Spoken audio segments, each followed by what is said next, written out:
আসসালামু আলাইকুম। আমি সুরাইয়া সুপ্তি, ইউনিভার্সিটি অফ ঢাকায় পড়ছি। আজকে আপনাদের সবাইকে স্বাগত জানাচ্ছি আর্গো একাডেমিক কেয়ারের ক্লাস 9-এর ইংলিশ ভার্সনের ক্লাসে। আজকে topic the United Nations and Bangladesh. তো ফার্স্টে আমরা যেটা মনে করছি যে ইউনাইটেড নেশনস বা জাতিসংঘ সম্পর্কে জানতে আমাদের প্রথমে প্রয়োজন দ্য ইউনাইটেড নেশনসের ব্যাকগ্রাউন্ড সম্পর্কে জানা বা how the United nation actually established.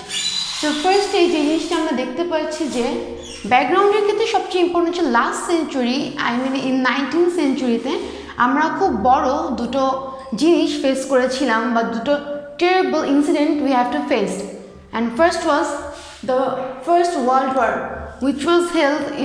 which started in 28 July in 1914 and ended in 11 November 1918. After First World War, the major nations like UK, USA, France and Russia, they decided to make an international organization যেটা কিনা help করবে পৃথিবীতে শান্তি প্রতিষ্ঠা করতে, or which we known as peace giver organizations, and they finally started up the League of Nations বা জাতিপুঞ্জ. The League of Nations were established in 20 January 1920. So there were basic promises for the League of Nations as they will keep peace between the countries and in the world. কিন্তু দুঃখের সঙ্গে জানানো হচ্ছে যে পরে 1920 সালে জাতিপুঞ্জ গঠন করা হলেও ধীরে ধীরে জাতিপুঞ্জ তার প্রমিসগুলো রাখতে পারেনি বা বা তাদের যে বেসিক প্রমিসগুলো ছিল as in to keep peace in the world, they couldn't make it. After that we faced the Second World War, which started in 1st September 1939 and ended in 2nd September in 1945. In these two massive wars, many people were victimized as many people lost their lives and পৃথিবীতে খুব বেশি একটা devastating অবস্থা দেখা দেওয়া শুরু করে, যেটার পরে মানুষ বুঝতে পারে যে শান্তির প্রয়োজনই পৃথিবীতে সবচেয়ে বেশি। এই দুটো ইনসিডেন্টের জন্য পৃথিবীতে প্রধানত জাতিসংঘ বা জাতিসংঘের যে উদ্দেশ্যটা, তার প্রধান উদ্দেশ্য হয় পিস বা শান্তি প্রতিষ্ঠা। After the Second World War ended, countries like UK, USA, France and Russia come together and they did two conferences, first in Tehran and second in Moscow. After the conferences of Tehran and Moscow, they came jointly to build the United Nations and they wanted other countries who were peace-loving to join the United Nations. So the consistent country of United Nations was then USA, UK, France and Russia. United Nations started or established on 24 October 1945. As in the memory of the establishing of United Nations, আমরা 24 অক্টোবরকে জাতিসংঘ দিবস হিসেবে পালন করে থাকি। এখন জাতিসংঘের ক্ষেত্রে সবচেয়ে ইম্পর্টেন্ট জিনিসটা ছিল যে পৃথিবীতে শান্তি প্রতিষ্ঠা করা, or to start up the mentality of giving peace within the countries. জাতিসংঘ গঠন করার পরে পৃথিবীর অন্যান্য যে দেশগুলো ছিল যারা পৃথিবীতে শান্তি প্রতিষ্ঠা করতে চেয়েছিল, তারাও এই দেশগুলোর সাথে সংঘবদ্ধ হয়ে মেম্বারশিপ গ্রহণ করে বা they became the member of the United Nations. So in terms of member, who are the members of the United Nations? All the independent countries who are willing to spread peace in the world are the member of United Nations.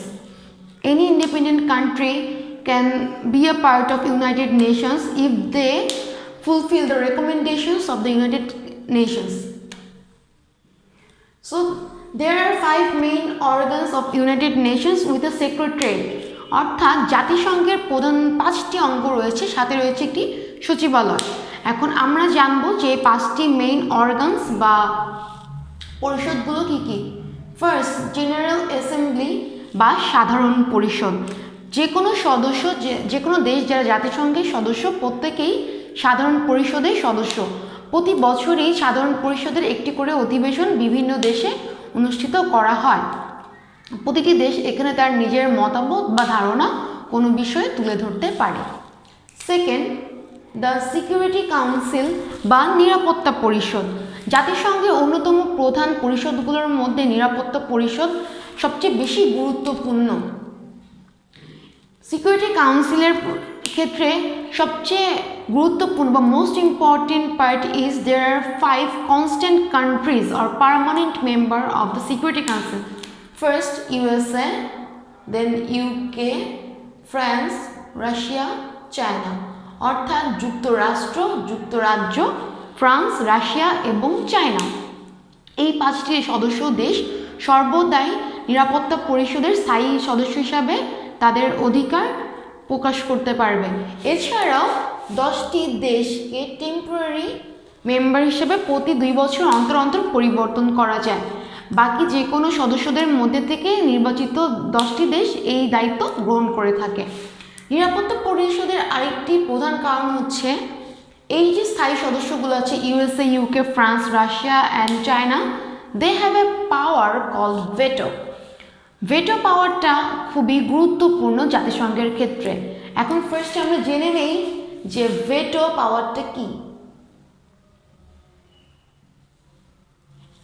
A power called veto where you can disapprove any kind of proposal or you can give hold on to any kind of proposal। অর্থাৎ যে কোনো প্রস্তাব সে যে কোনো একটি দেশ একাই নিষেধ করে দিতে পারে বা তাদের উপর নিষেধাজ্ঞা জারি করতে পারে। যেমন বাংলাদেশের স্বাধীনতার সময় দেখা যায় যে চায়না বা ইউএসএ বা যুক্তরাষ্ট্র বাংলাদেশের পক্ষে জাতিসংঘের যেই সাহায্যের হাত ছিল এটা বাড়ানোর ক্ষেত্রে নিষেধাজ্ঞা জারি করে, কিন্তু রাশিয়া বাংলাদেশের হয়ে ভেটো প্রদান করতে চায় এবং এর ফলে বাংলাদেশকে কিছুটা হলেও সাহায্য রাশিয়া করেছে।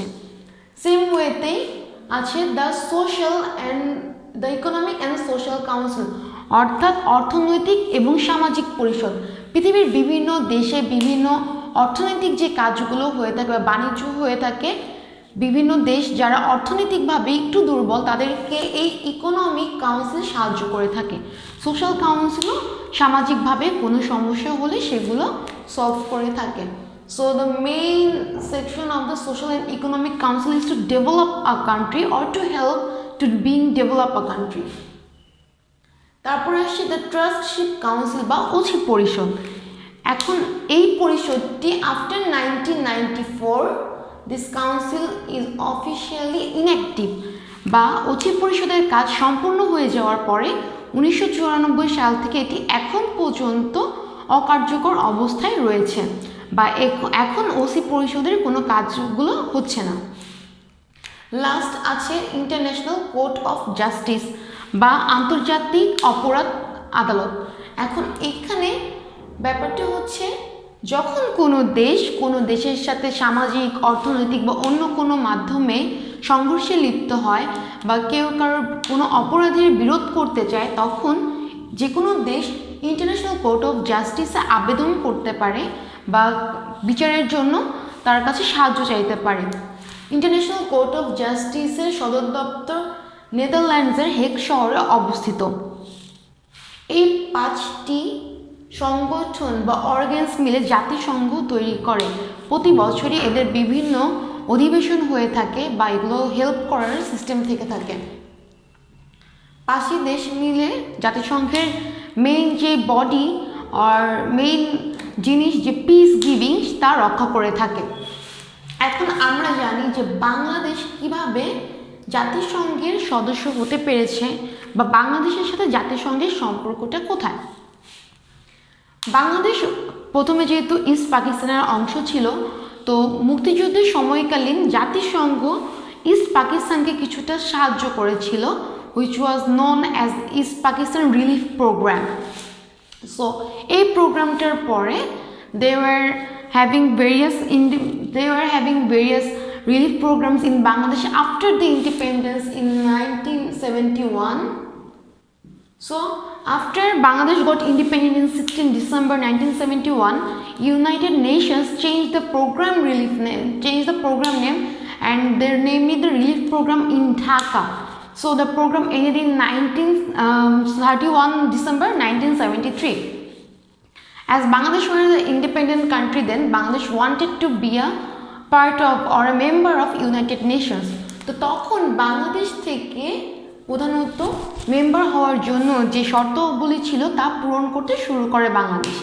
কিন্তু দুঃখজনকভাবে in 1972 and in 1973 Bangladesh couldn't become a member of the United Nations because of China give a veto with the help of Pakistan, to help Pakistan actually.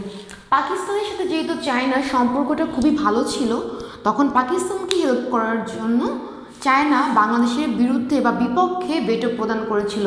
ফলে 1972 বা 1973 সালে বাংলাদেশ ইউনাইটেড নেশনস বা জাতিসংঘের সদস্য পদ লাভ করতে পারেনি।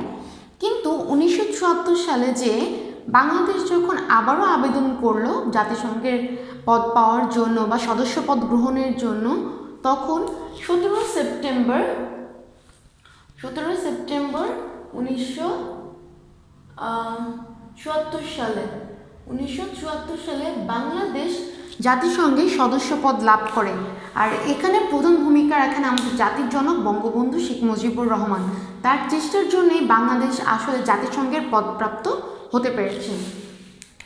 বাংলাদেশ জাতিসংঘের 136তম সদস্য হিসাবে অংশগ্রহণ করছে বিভিন্ন ক্ষেত্রে।